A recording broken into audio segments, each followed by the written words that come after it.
disappointment is mutual.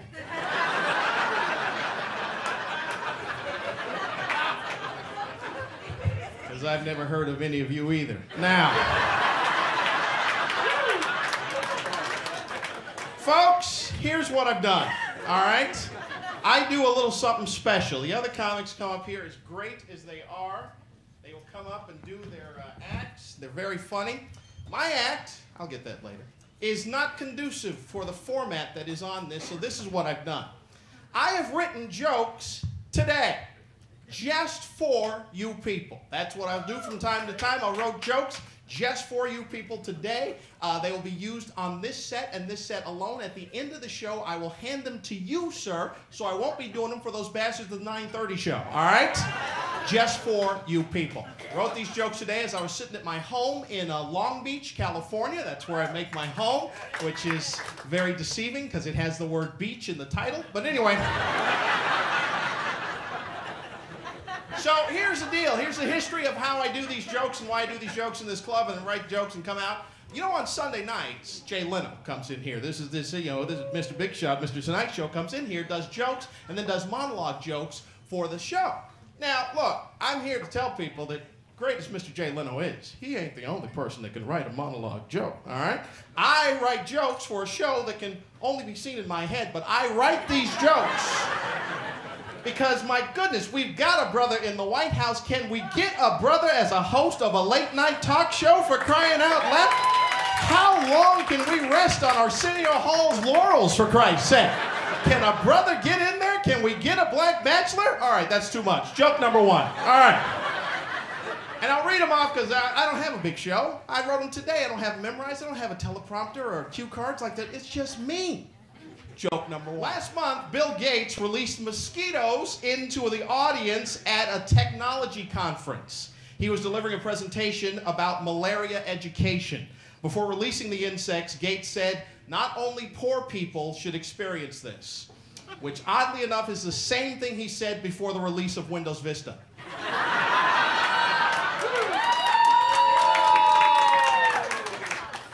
In an attempt to support the faltering, this has to do with the economy because it's bad everywhere, Mexico as well. In an attempt to support the faltering Mexican peso, the Bank of Mexico auctioned off billions of dollars. The attempt failed when it was discovered that the top bid for billions of dollars was trillions of pesos. The government's plan B is to switch all currency to gum and ceramic Bart Simpson dolls. Just for you people. And this is a related story. This is kind of odd. There's a chewing gum problem in Mexico City. It led to a Mexico City official saying that if the people, the residents, don't wrap up their gum and throw it away afterwards, they need to swallow it. Because the average square yard of a Mexico City sidewalk has 70 pieces of discarded gum. Ironically, the average square yard of a Tijuana sidewalk has 70 people selling gum. And at least 70 yards in Rancho Palos Verdes are maintained by Mexicans working for the cost of a pack of gum. Now look. A little close to home, get your own show. Anyway. After searching an airline traveler, customs officials in Australia found 2 live pigeons stuffed inside of a man's pants. When was questioned about the birds, the 23-year-old man looked at the officer and said, ta-da!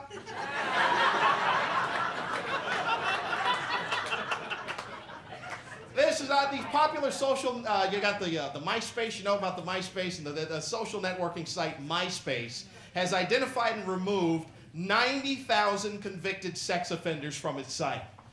This leaves the site with just Tom. I think that's the only person left on the site after that. This is not true. Police in Cleveland say a man called 911 because he felt he was in danger while making a drug deal.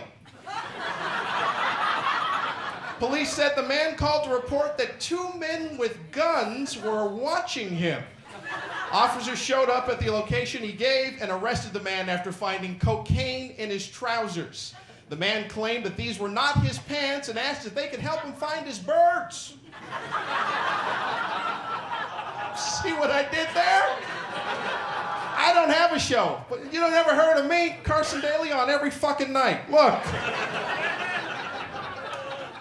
And finally, folks, this is kind of odd. In San Diego, at a construction site, they found an 8-foot tusk and skull and foot bones of an adult Colombian mammoth at a construction site of a law school.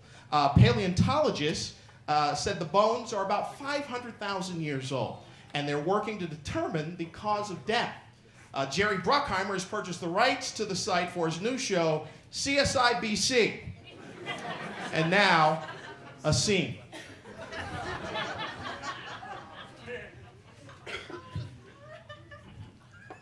What have we got? Well, it looks like a thigh bone, which is normally connected to the hip bone, but something's not right here. That's because this thigh bone is connected to murder.